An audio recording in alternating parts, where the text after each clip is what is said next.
Bonjour à tous. Alors, je vous ferai la lecture du texte qui se trouve dans 1 Jean 1, verset 1.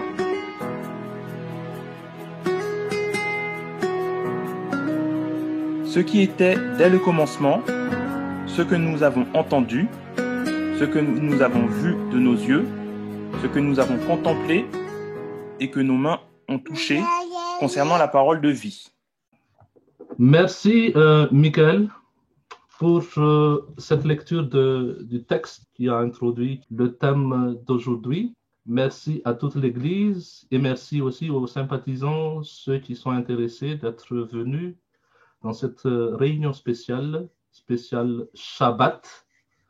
Je vous souhaite la paix qui vient de Dieu dans ce sabbat, Shabbat Shalom, et que cette paix soit en vous éternellement.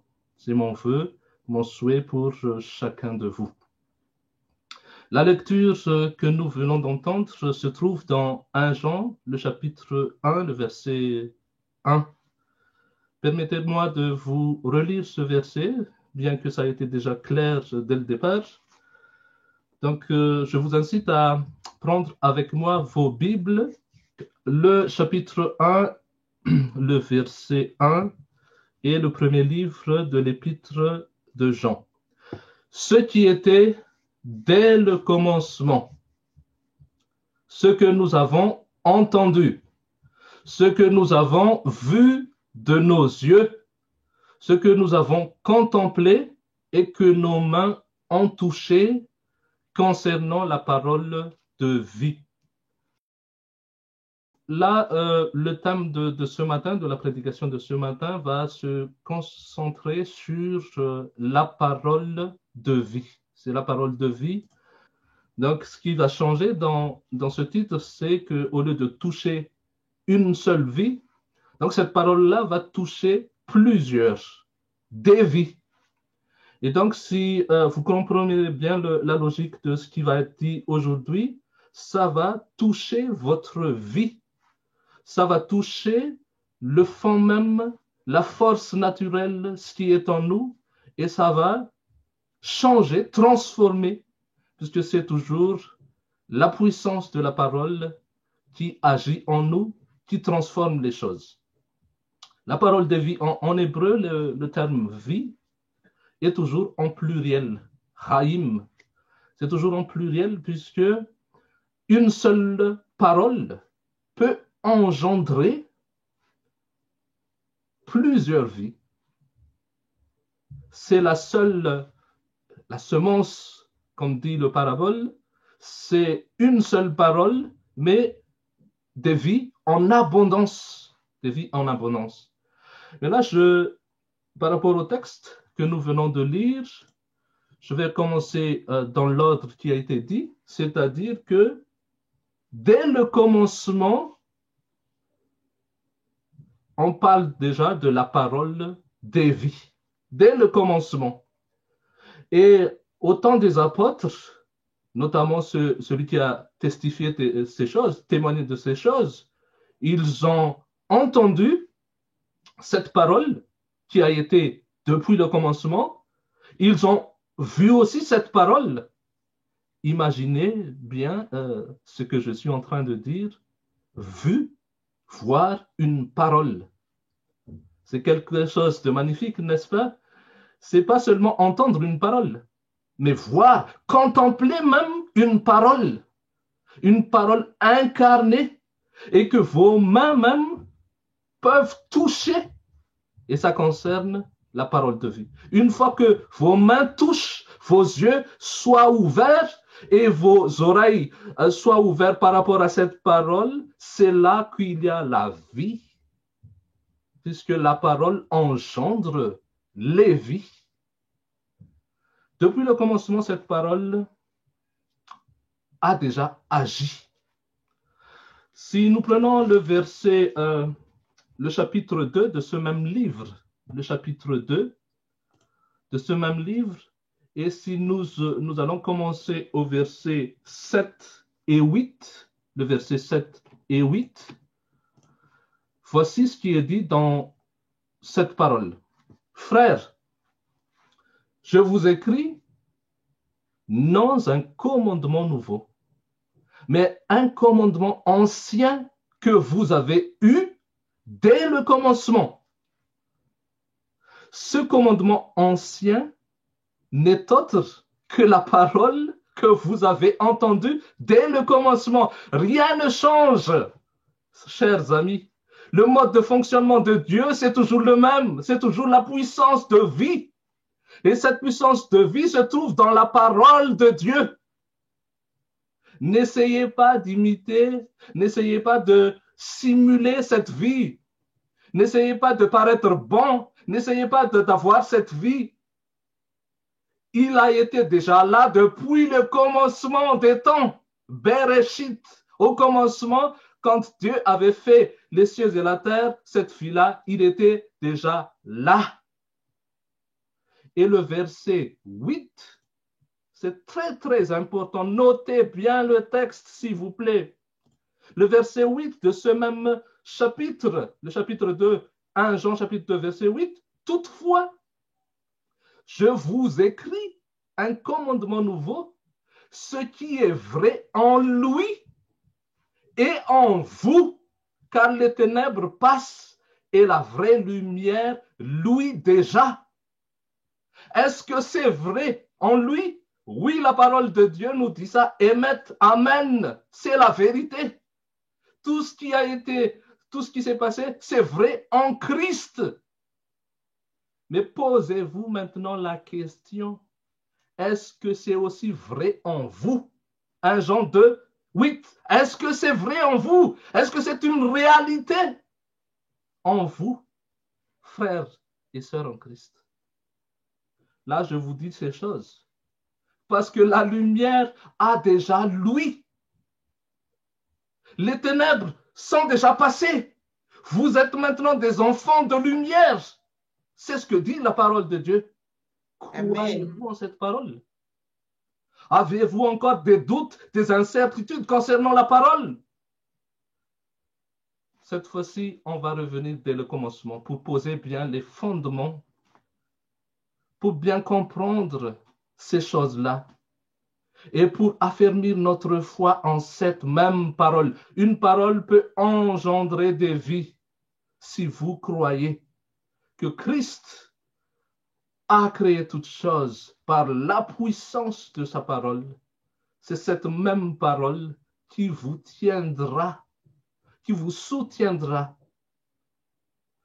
Revenons donc dans les textes de fondement, dans Genèse, le chapitre 1, le verset 1 et 2. Nous avons eu le privilège d'avoir des moments de prédication avec un frère de la Martinique qui n'est autre que Christopher Lockhart. C'était un privilège pour l'église de Morson en particulier et d'autres églises, d'autres groupes, d'autres personnes d'avoir entendu les paroles de ce frère, Christopher. Christ offers you the gift. Dieu vous a donné, Christ vous a donné ses paroles, ses dons. Christ offers. Le texte suivant, dans le chapitre 1, le verset 1, au commencement, Dieu créa les cieux et la terre. Les cieux, en pluriel, et la terre.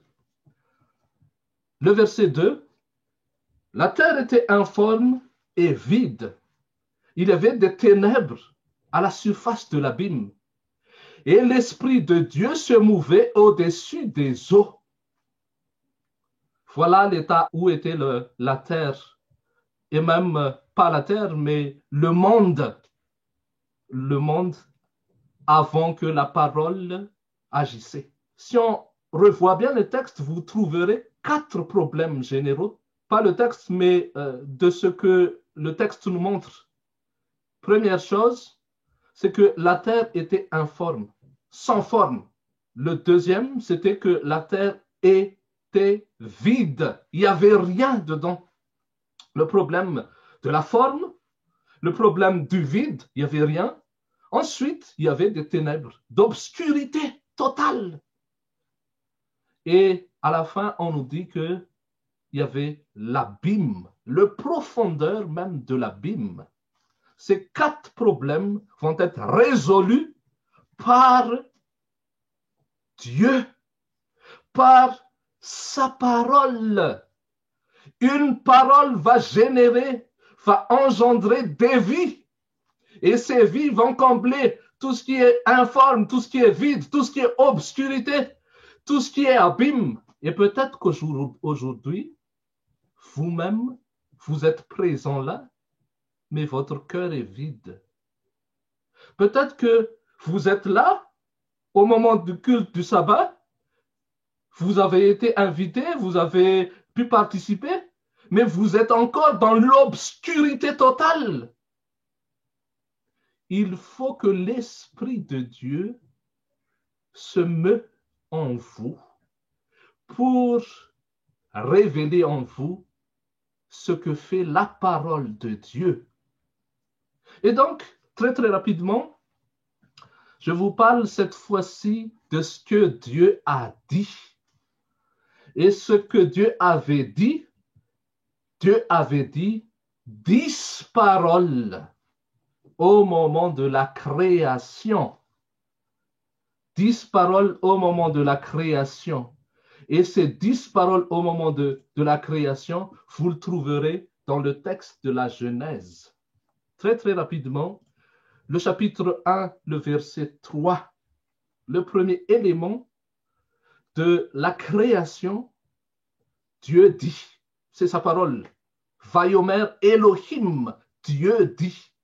Ça, c'est le texte en hébreu, Vayomer Elohim. Et vous trouverez donc dans Genèse, le chapitre 1, 10 élocutions, 10 paroles de Dieu qui dit, et Dieu dit, Vayomer Elohim, Vayomer Elohim. Le premier, Dieu dit que la lumière soit, et la lumière fut. Comprenez bien ceci. Il n'y avait pas d'élément dans les ténèbres, dans l'obscurité qui permettait de créer la lumière. C'est Dieu qui dit avec la parole et toute la puissance pour former la lumière, les vitamines, tout ce qui est que la terre avait besoin, il était dans la parole elle-même. Et c'est Dieu qui dit ça. Et la lumière fut. Cela ne dépend pas des ténèbres, ni du profondeur de l'abîme, ni de la difformité ou du vide, de l'état, du chaos total de la terre. Non, cela dépend totalement de Dieu. Ne regardez pas à vous-même. Peut-être que ce matin, vous vous sentez que vous avez du vide en vous. Vous vous dites que non, je ne suis pas totalement intégré avec Dieu. Je ne suis pas totalement connecté avec Dieu. Non, Dieu, c'est Dieu qui fait les choses. C'est lui qui agit. Ce n'est pas vous qui allez essayer de produire la lumière. C'est Dieu qui dit que la lumière soit et la lumière fut. Le verset 6. Dieu dit qu'il y ait un firmament, Berakia, une étendue au milieu des eaux. C'est Dieu qui sépare les eaux. Vous vous souvenez, n'est-ce pas, lorsque Moïse, avec le peuple d'Israël, était en face de la mer Rouge? Qu'est-ce qui s'était passé? C'est la parole de Dieu qui a séparé les eaux, la mer. C'est cette même parole qui était dans la même parole de création. La parole n'a pas changé, mes amis. C'est toujours la même parole, la même puissance, la même efficacité. C'est toujours une parole vivante et efficace qui agit, que ce soit peuple d'Israël, que ce soit la terre, peu importe votre situation actuelle, situation économique, situation sanitaire, situation spirituelle. Dieu est là pour changer les choses. Ce n'est pas demain que Dieu fera ça. C'est une parole présente, vivante. Le verset 9. Et Dieu dit, Vayomer Elohim, que les eaux qui sont au-dessus du ciel rassemblent en un seul lieu. C'est Dieu qui fait ces choses-là. Et le sec paraisse. Et cela fut ainsi. Dieu appela le sec terre. Là, Dieu est en train de créer la terre. Et la terre apparaît. C'est Dieu qui a dit ça. Le verset 11, Dieu dit, c'est-à-dire la quatrième parole, que la terre produise la verdure. Dieu est en train de couvrir la terre avec la beauté, avec toutes les couleurs de la vie. Parce que les vies ont des couleurs, les lumières ont des couleurs. Et il y en a plusieurs variétés de couleurs, plusieurs variétés de vie. Et c'est Dieu qui dit, choses-là apparaissent. Comme disent les psaumes, le chapitre 33, il dit, et les choses arrivent. C'est sa puissance qui fait en sorte que la chose arrive, car il dit, et la chose arrive. Il ordonne, t'y vas, et elles existent. Ça, c'est l'ordre de Dieu. Le premier commandement du ciel, c'est l'ordre. Le premier commandement du ciel, c'est l'ordre. Et rapidement, le verset 14, Dieu dit, Vayomer Elohim, qu'il y ait des luminaires au firmament. Là maintenant, Dieu est en train de remplir le vide. Le firmament, Berakia, il n'y avait rien. Il y avait l'espace. Mais maintenant, Dieu est en train de remplir le vide parce que auparavant, il n'y avait rien. C'est du chaos total. Lorsque Dieu a mis en forme la terre, rotondité de la terre, ronde, il a couvert avec sous forme de lumière, de verdure et tout ça. Et maintenant, il va remplir les cieux d'abord par des luminaires. Ce sont des signes que Dieu avait mis en place. Et c'est Dieu qui a dit, et ces choses arrivent. Le verset 20, Dieu dit que les eaux produisent en abondance des animaux vivants. Là maintenant, c'est les eaux qui vont être remplies. Le firmament, les eaux. Et le verset 24, la terre cette fois-ci produit des animaux vivants selon leur espèce, plusieurs vies.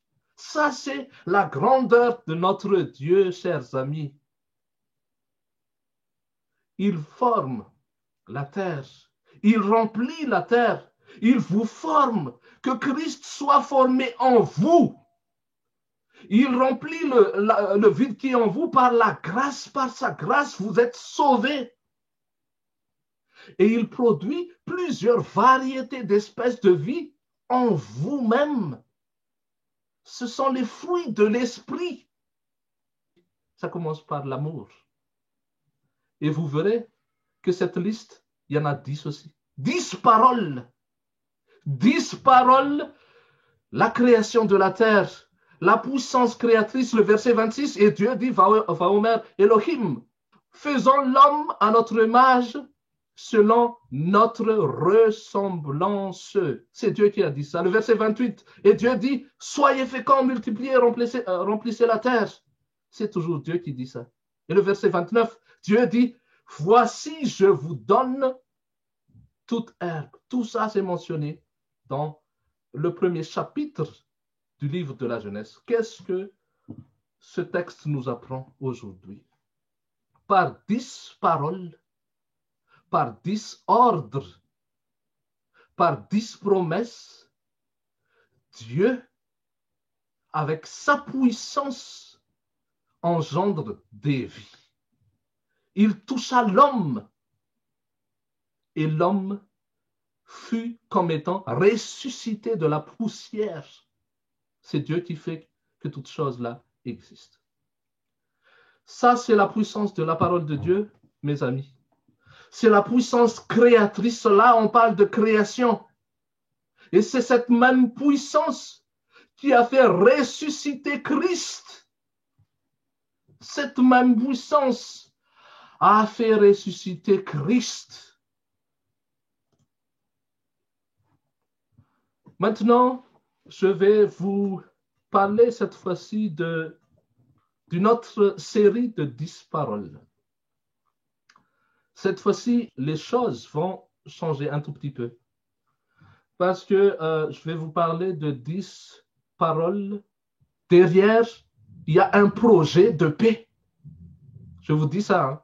Ce sont des paroles, peut-être dans un premier temps, malheur, plaie, jugement, mais ce sont en fait des paroles qui produisent à la fin de la paix, du salut. Lisons d'abord le texte de Jérémie, le verset 29, pour vous réconforter sur toujours sur cette parole de vie, des vies, et qui a la puissance en elle-même pour faire et réaliser les choses qu'elle disent. Le verset 11, Jérémie 29. Retenez bien ceci. Car je connais les projets que j'ai formés sur vous. Il y a déjà un projet, un plan pour chacun de nous, dit l'Éternel. Ce n'est pas moi qui le dis, ce n'est pas Menja qui l'invente. C'est le Père éternel, le Dieu des Lumières, qui le dit. Il y a quelque chose qui a été formé déjà pour vous, en vous et par le Christ. C'est un projet de paix. Retenez bien ceci. Projet de paix et non de malheur, afin de vous donner un avenir et de l'espérance. Retenez bien ce texte. Vous avez un avenir avec Dieu. Un avenir meilleur. Vous avez de l'espérance. Et tant qu'il y a de l'espérance, il y a toujours une vie. Retenez bien ceci. Projet de paix et non de malheur. Le texte ne nous dit pas qu'il n'y aurait pas de malheur. Regardez bien Jérémie à son temps. Il y avait le malheur qui se répandait sur le peuple d'Israël même à son époque, puisque le vent du nord soufflait à son époque. Le roi du nord, c'est-à-dire Babylone, est en train de se préparer pour mettre en esclavage, en exil, en déportation le peuple de Dieu. Donc cela ne veut pas dire, le texte ne veut pas dire qu'il n'y aurait pas de malheur. Il y aurait certainement des malheurs, des épidémies, des guerres. Mais le texte ne s'arrête pas là. Le texte nous projette sur un projet, un plan de paix, afin que nous soyons rassurés qu'il y a un avenir avec Dieu et de l'espérance. Donc là, je vais vous parler de 10 paroles, une autre série de 10 paroles qui s'appelle les 10 plaies. Les 10 plaies. Vous avez déjà entendu certainement ces 10 plaies. C'est dans le livre d'Exode qu'on trouve en fait ces 10 plaies. Les 10 fléaux, on peut le traduire ainsi, ou on peut le dire aussi, les 10 malheurs. Mais malheur à qui? On va regarder le texte. Très très rapidement, parce qu'on n'aura pas le temps de tout développer, très très rapidement. Donc, il y a 10 plaies. Vous trouverez donc dans le Exode, le chapitre 7, jusqu'au chapitre 10. Chapitre 10, et même allant jusqu'au chapitre 12. Il y a 10 plaies. Prenons d'abord l'introduction de ces 10 plaies. Le chapitre 6, le verset 6 de Exode nous dit ce message. Est-ce que vous êtes toujours avec moi? J'ai l'impression que je parle tout seul, mais je suis sûr et certain que vous m'entendez bien. Soyez bien à l'aise pour prendre ces textes et méditer, prier pour que ces textes puissent toucher votre vie. Tout à l'heure, on a vu donc, en résumé, donc, les 10 paroles de création. Les 10 paroles de création qui permettent donc de créer la vie dans cet espace obscur, dans cet espace de chaos, de vide. Ça vous concerne. Maintenant, on parle de 10 plaies, 10 malheurs. Mais retenez le texte de Jérémie 29, 11, que Dieu a un projet de paix, même si son peuple passe par des malheurs, il y a toujours un projet de paix. Le premier texte qu'on va prendre, c'est dans Exode, le chapitre 6, verset 6. C'est pourquoi, dis aux enfants d'Israël, je suis l'Éternel, je vous affranchirai des travaux dont vous chargent les Égyptiens. Je vous délivrerai de leur servitude et je vous sauverai à bras étendus et par des grands jugements. Là, on ne parle plus de contexte de création, on parle de contexte de jugement.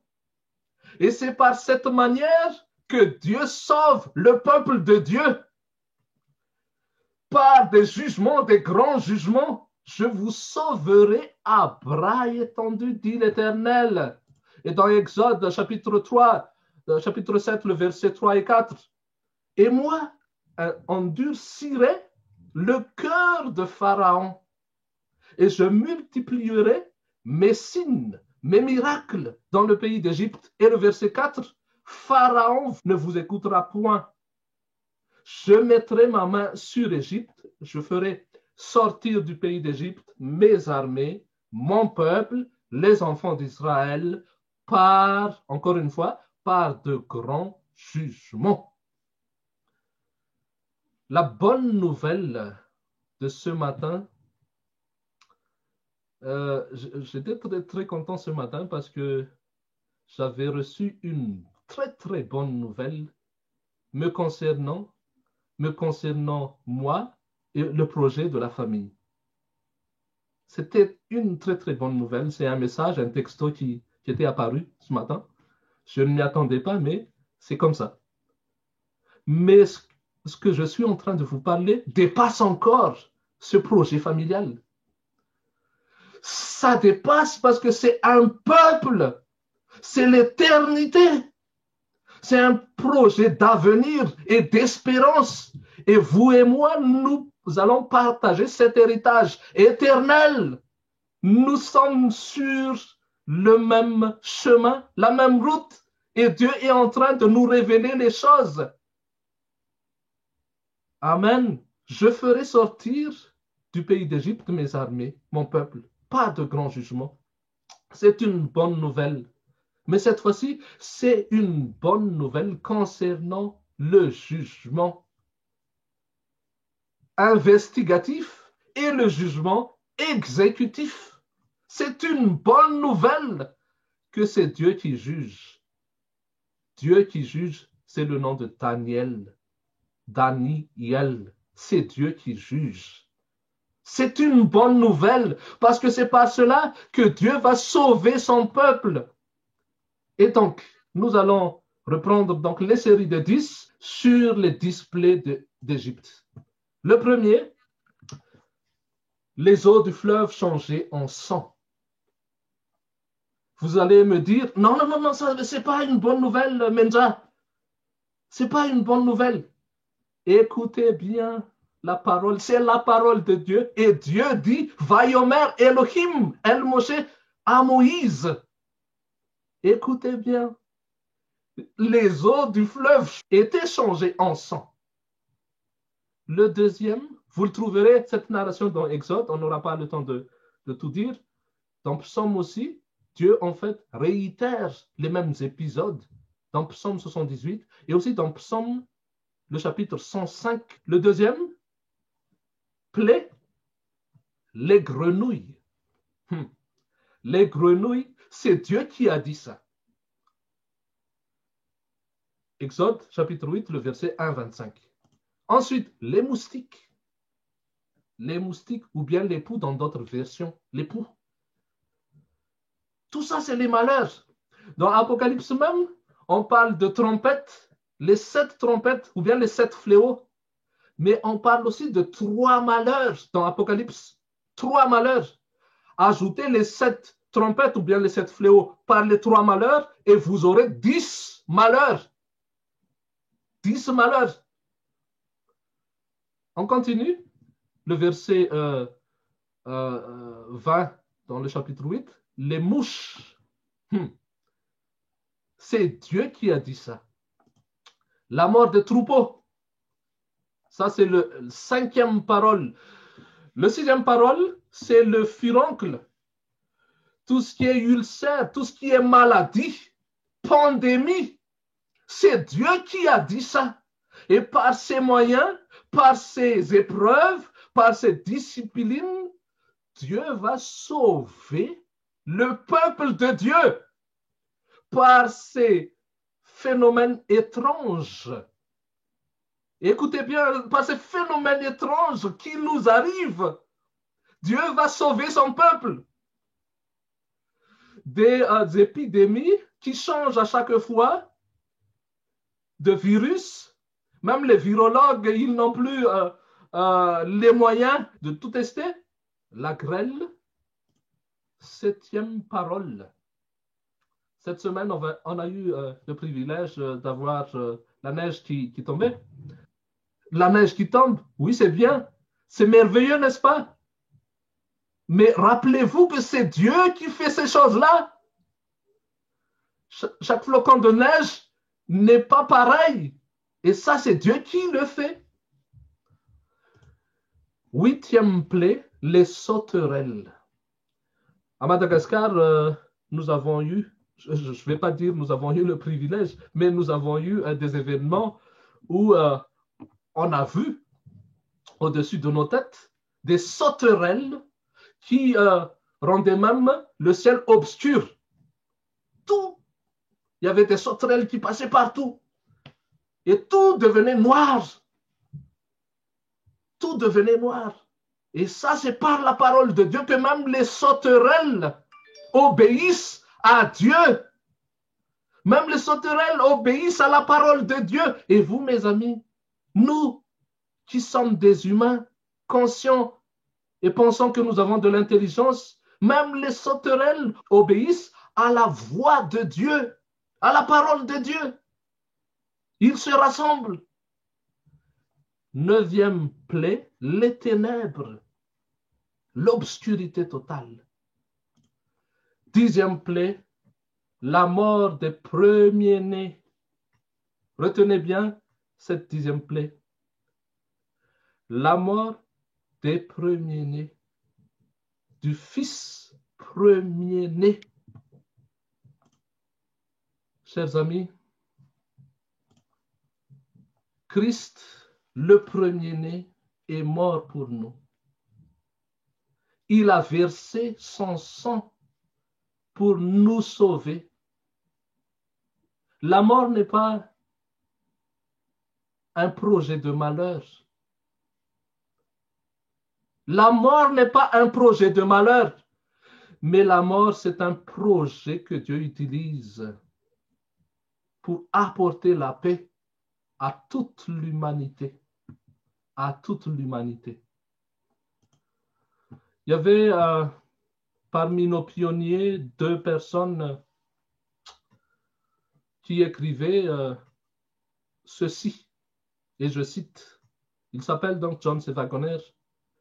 Dieu prend les choses, même que Satan déploie contre nous pour nous ruiner, il fait qu'elles tournent en notre faveur. Même la mort qui peut nous séparer entre nous. On ne sait pas ce qu'adviendra donc la semaine prochaine. Même aujourd'hui même, on ne sait pas ce qui va se passer. Nous n'avons pas le moyen ni le contrôle du temps. Mais Dieu fait en sorte que les projets de malheur que Satan projette pour nous sont transformés pour notre bénédiction en notre faveur.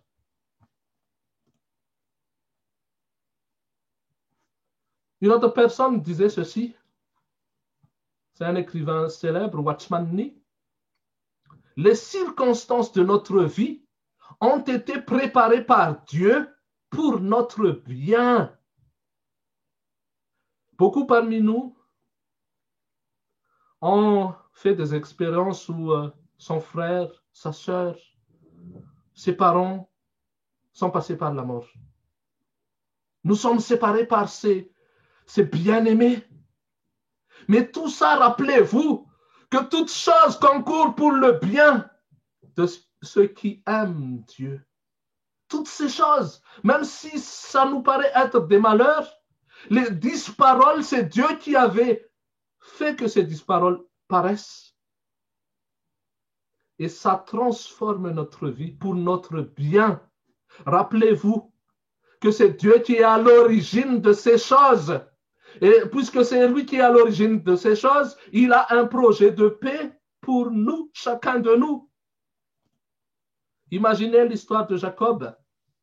20 ans chez Laban, son salaire a été changé 10 fois. Celui qui a l'habitude de tromper, il a été trompé. Jacob, 10 fois son salaire, ça a changé.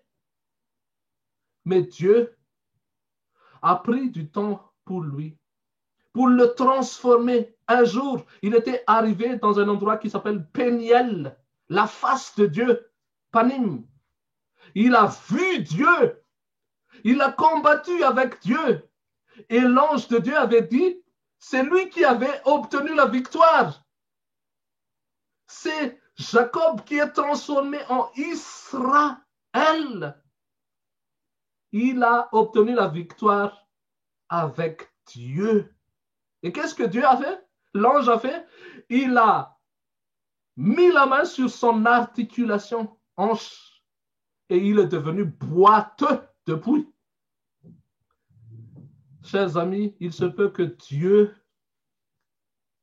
touche la force naturelle là où, tendant l'articulation, où il y a plus de force.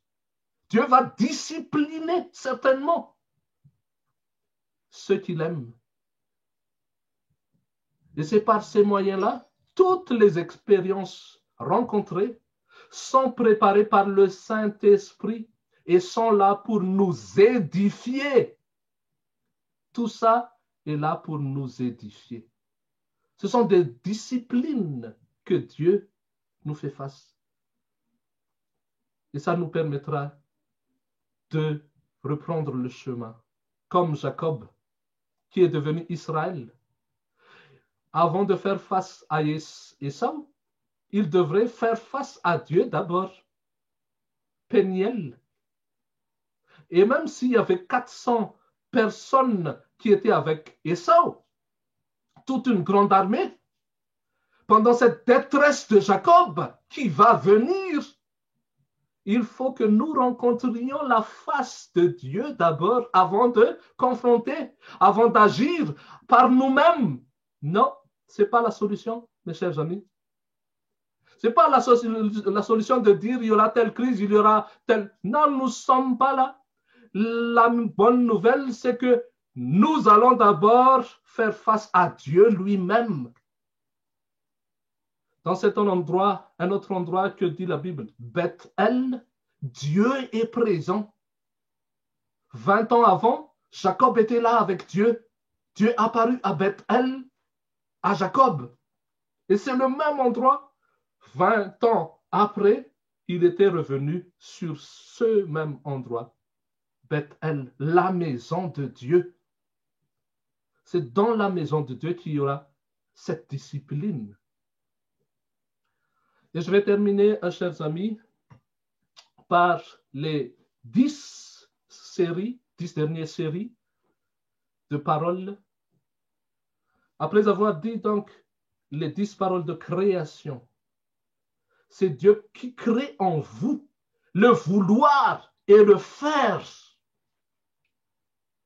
C'est Dieu, nous avons vu que Dieu a aussi fait passer son peuple, ses enfants, dans les 10 séries de 10, les 10 malheurs. Ces malheurs ont pour but de discipliner le peuple de Dieu. Chacun de nous passe par des séries d'épreuves, de difficultés que l'autre peut-être ne connaît pas. Mais vous êtes en train d'expérimenter la parole de Dieu, puisque c'est les 10 paroles de Dieu qui vous passent au crible, à l'épreuve. Et qu'est-ce qu'il faut retenir par rapport à ces expériences? Ce qu'il faut retenir, c'est que tout vient de Dieu. Si vous n'avez pas ce rappel dans votre mémoire, c'est que vous allez certainement perdre confiance à Dieu lui-même. Vous allez certainement vous complaindre. Vous allez vous plaindre. Vous allez certainement vous murmurer comme les enfants d'Israël au désert, parce que vous n'avez pas en tête que c'est Dieu qui est derrière toutes ces choses. Vous allez certainement dire que c'est Satan qui a fait ceci, qui a fait cela et tout ça. Non, même si Satan a fait ceci, cela, même si Pharaon s'était endurci de cœur, Dieu avait un projet de paix même pour Pharaon. Malheureusement, Pharaon n'a pas accepté. À chaque étape de miséricorde, c'est lui qui a endurci son cœur. Le psaume 136, le verset 10, nous dit que c'est celui qui frappa les Égyptiens dans leur premier-né, car sa miséricorde dura toujours. Regardez bien le malheur qui frappait les Égyptiens, mais en même temps, c'est sa miséricorde qui dure à jamais, à toujours. Comme je vous l'ai dit, on va terminer cette prédication par les 10 dernières séries. Vous le savez sans doute, hein? Je ne vais pas inventer. C'est les 10 paroles qu'on appelle les 10 commandements. Les 10 commandements. Et par rapport à ces 10 commandements, je voudrais en fait vous les citer très très rapidement, les 10 commandements, comme il est bien de rappeler les choses, comme disait l'apôtre Pierre. Peut-être que vous vous dites que les 10 commandements, et dans ces 10 commandements, il y a le 4e commandement. Des fois, on a l'habitude de se focaliser sur le 4e sans en parler des autres. Mais prenez votre temps pour méditer, par exemple, le premier texte dans Exode chapitre 20, le verset 1 et le verset 2, le préambule même du décalogue. On le lit, je cite, « Je suis l'Éternel ton Dieu, qui t'a fait sortir du pays d'Égypte, de la maison de servitude. Tu n'auras pas d'autre Dieu devant ma face. » Ce préambule nous dit qu'il y a l'Éternel qui est en relation étroite avec toi. Il ne dit pas vous, mais c'est bien précis, avec toi. Je suis l'Éternel Dieu, ton Dieu, avec toi. C'est une relation avec toi. Et donc, pour garder cette relation avec toi, tu n'auras pas d'autre Dieu devant ma face. Le texte ne dit pas tu essayeras de ne pas avoir d'autre Dieu devant ta face, non. Je suis l'Éternel Dieu et je fais en sorte que tu n'auras pas d'autre Dieu devant ma face. Il est très très important, chers amis, de bien lire la Bible selon l'interprétation, selon l'inspiration de ce qui est dit là. N'essayez pas d'inventer quoi que ce soit en dehors de ce qui est dit dans le texte. Je suis l'Éternel Dieu, tu n'auras pas d'autre Dieu devant ma face. C'est l'Éternel Dieu donc qui donne la force, la puissance que tu n'auras pas d'autre Dieu devant ma face. Est-ce que je me suis fait bien comprendre sur ce texte? Le deuxième texte, donc, puisque c'est un préambule est censé dans les contrats se répéter dans les autres textes. Puisque c'est un préambule, c'est sa fonction, c'est son rôle. Je suis l'Éternel ton Dieu. Le deuxième commandement ou bien deuxième parole, tu ne feras point d'image taillée, ni de représentation quelconque des choses. Ne fais pas de fausse image. N'essaie pas de simuler quoi que ce soit dans ta chrétienté ou dans ton christianisme. De te paraître bien devant tout le monde, mais que derrière, il y a encore du vide, de l'obscurité. Non, n'essaie pas de faire ça. Je suis l'Éternel ton Dieu une relation avec toi, donc tu ne feras pas d'image taillée, de représentation quelconque. Ça, c'est le problème des chrétiens aujourd'hui. Une apparence de la piété divine, mais qui renie les forces, la force de Dieu. Une apparence. C'est pour cela que Dieu rappelle ces choses. Je suis l'Éternel, ton Dieu, c'est lui qui a toute la force de te préserver, de ne pas faire d'image taillée, ni quoi que ce soit qui représente les choses en haut, la terre et dans les mers. Le troisième point. Je suis l'Éternel, ton Dieu. Tu ne prendras point le nom de l'Éternel, ton Dieu, en vain. C'est Dieu qui le dit. Ne falsifie pas mon nom. Toi, tu portes mon nom, d'accord. Toi, tu portes ma signature, d'accord. Mais ne falsifie pas ce nom.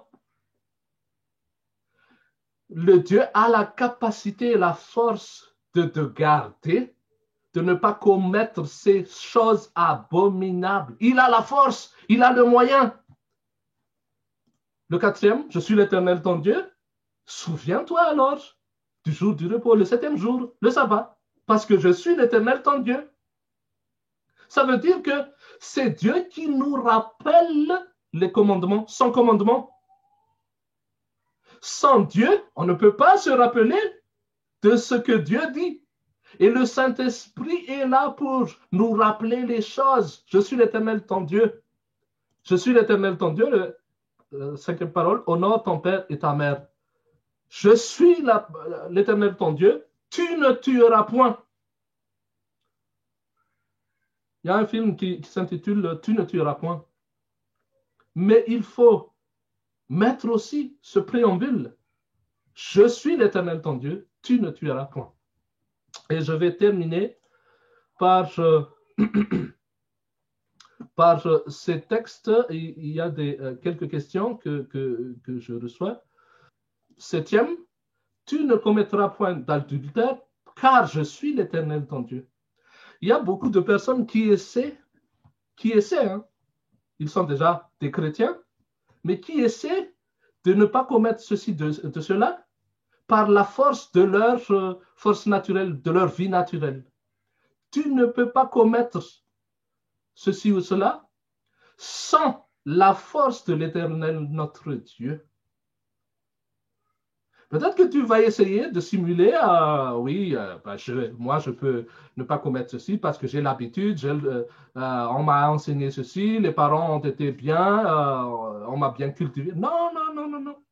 C'est la force de l'Éternel qui te permettra de ne pas pécher contre lui.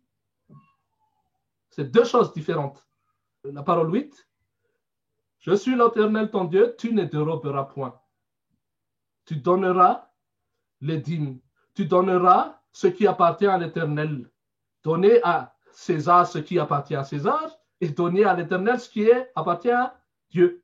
C'est la force de l'Éternel qui te permettra de toucher à tes biens, de pouvoir consacrer quelque chose à Dieu. C'est la force de l'Éternel qui te permettra de faire ça. Et je terminerai par ces deux paroles. Je suis l'Éternel ton Dieu, tu ne porteras pas de faux témoignages contre ton prochain. Écoutez l'Église, mes amis. Tout ce qui est dit dans votre foyer, dans votre propre entourage, est entendu par Dieu lui-même. Tout ce qui n'est pas même dit, qui est déjà inspiré dans votre pensée, est déjà lu comme on lit un livre ouvert devant l'Éternel. Donc, puisque l'Éternel est toujours présent, il faut craindre l'Éternel. Il faut craindre l'Éternel parce que je suis l'Éternel ton Dieu. Il a déjà une relation avec toi. Et s'il a déjà une relation avec toi, attention de ne pas faire ce qui ne convient pas, digne de ce nom de l'Éternel. Je suis l'Éternel ton Dieu, tu ne convoiteras point la maison de ton prochain, ni aucune chose qui appartienne à ton prochain. Le 10e commandement résume bien les 9 autres. Satan a convoité la place de Dieu. Satan a convoité la place de Jésus sur les nuées. Et maintenant, il convoite la puissance du Saint-Esprit. Il va de porte en porte dans les églises. Il s'assied comme si de rien n'était. Il étudie les théologies avec les théologiens. Il s'assoit pour prendre petit à petit le contrôle dans les foyers, dans les églises, pour prendre la place même qui revient à Dieu. Et il a réussi dans une première étape à prendre le contrôle sur l'homme. Il place son siège, non pas aux cieux, mais dans le cœur de l'homme. Je suis l'Éternel, ton Dieu, qui peut t'affranchir de cet esclavage de Satan. Ça, c'est la parole de Dieu. Dieu peut faire en vous, peut créer en vous la lumière.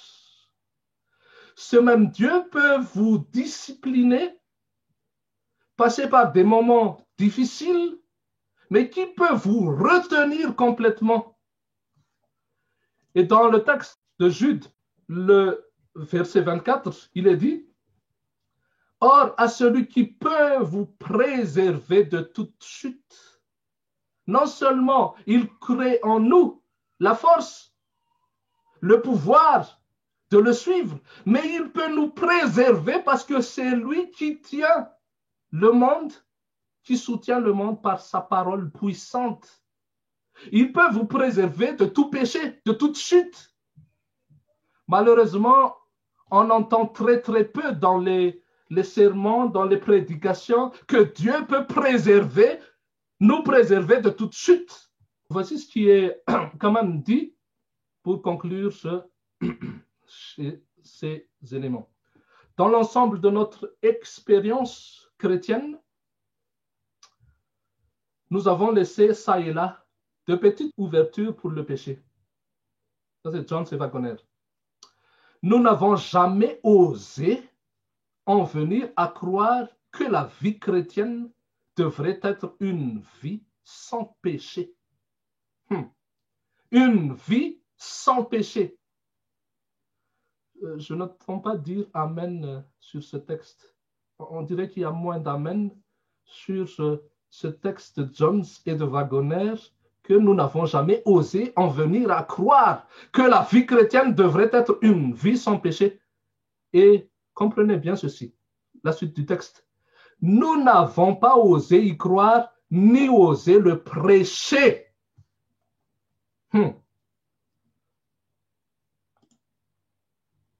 En vérité, tout être humain dans ce monde peut avoir assez de grâce pour le retenir de péché.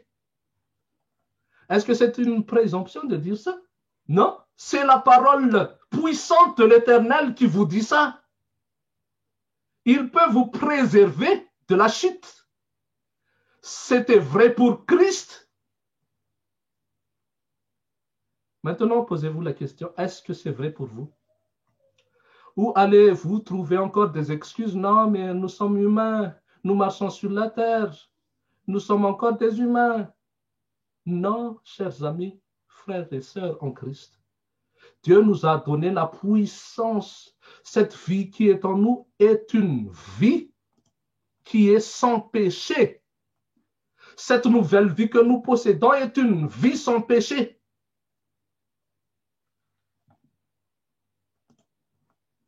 Êtes-vous prêt à capituler maintenant? Ça, c'est la bonne question.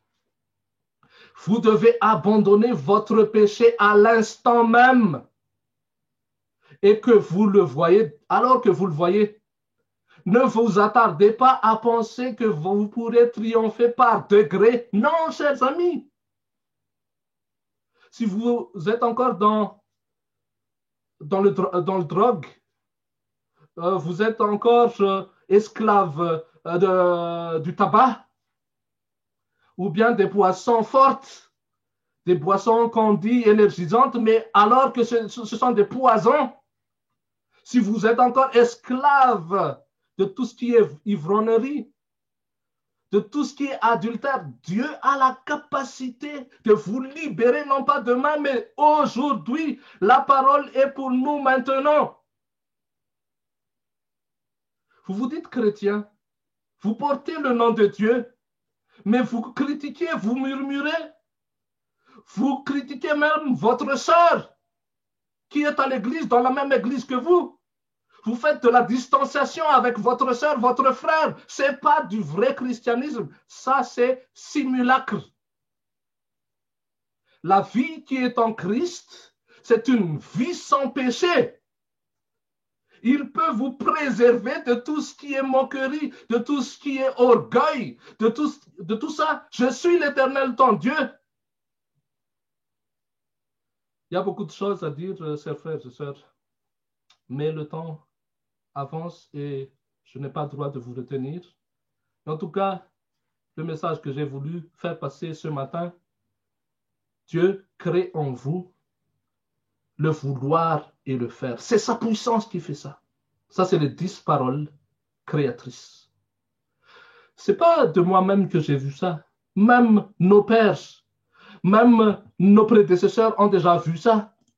Dieu a créé le monde en 10 paroles, afin de punir les scélérats qui détruisent le monde créé en 10 paroles et de récompenser les justes qui soutiennent un monde créé en 10 paroles. Ça, c'est un traité qu'on appelle le traité des pères. Dieu crée les choses en 10 paroles. Dieu détruit le monde en 10 paroles. Regardez Pharaon et son équipe, toute son armée, en 10 paroles, et l'Égypte s'est effondrée. La puissance de l'Égypte. Et c'est ça aussi que Dieu voudrait en fait vous rappeler aujourd'hui. Pourquoi c'est une bonne nouvelle? Toute force naturelle qui s'appuie en vous-même, aujourd'hui même, peut être anéantie par Dieu. Jacob a été touché sur son articulation. La force naturelle.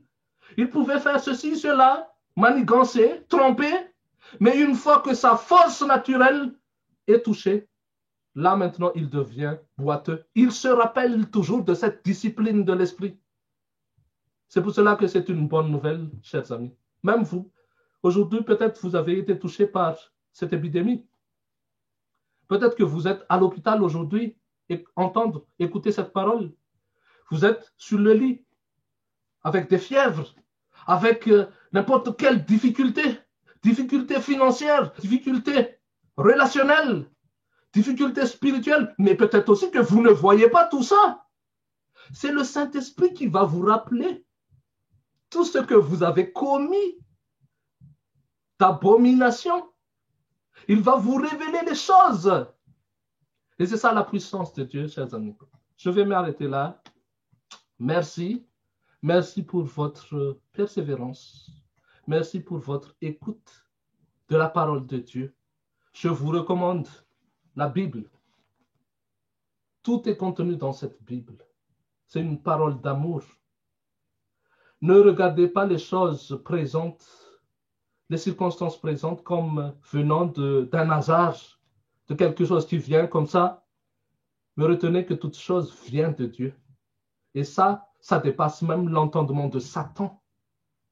Tout ce que Satan manigance aujourd'hui, Dieu connaît déjà ça. Il a le moyen, il domine sur toute chose. Le règne de la lumière est plus fort que le règne des ténèbres. Ça, c'est la parole puissante de Dieu. C'est Dieu qui domine. À lui soit la gloire à jamais, le règne, la puissance. Et à nous soit la grâce, sa grâce qui remplit nos cœurs. Je vais terminer par une prière et je vous demanderai aussi de prier pour vous-même et que ces paroles puissent se traduire en révélation propre, personnelle pour vous aujourd'hui même. Prions ensemble. Seigneur Père éternel, nous te bénissons pour cette parole, ces 3 séries de paroles, les 10 paroles tu as créé les choses. Dans l'obscurité, tu as créé la lumière. Et maintenant même, tu nous dis que tu as encore cette puissance de créer en nous la lumière. Merci Seigneur. Tu es magnifique. Tu ne changes pas. Les hommes mentent, les hommes changent, les publicités changent, les scientifiques changent à chaque fois de version. Mais toi seul, Seigneur, tu ne changes pas. Ta puissance est toujours la même. La puissance qui a fait ressusciter Lazare, c'est la même puissance de résurrection qui est la puissance de création. Et c'est cette même puissance qui a la puissance de nous retenir, de nous préserver de toute chute et de nous faire paraître devant toi irréprochable, saint, lors de ta venue, Seigneur.